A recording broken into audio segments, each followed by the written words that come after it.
Welcome, dear friends. Join us for a journey into Kikuyu culture. Good evening, my beloved grandchildren. Tonight I will share with you the rich traditions and wisdom of our Kikuyu culture.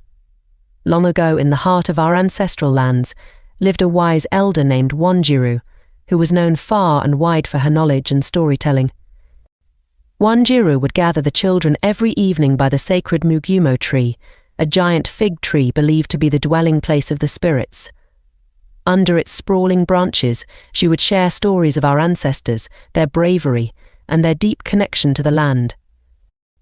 One of her most famous tales was about Kikuyu and Mumbai, the first man and woman, who were blessed by the god Ngai to live on Mount Kenya's slopes.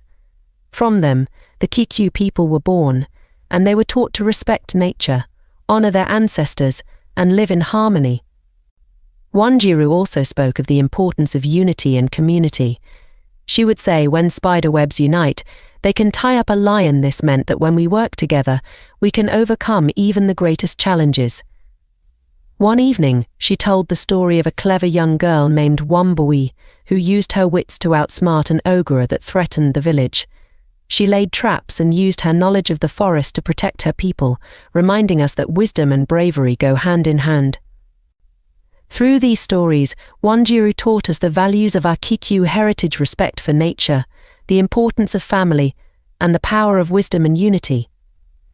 These lessons have been passed down through generations, and they continue to guide us today. Remember, my dear ones, our culture is a treasure trove of wisdom.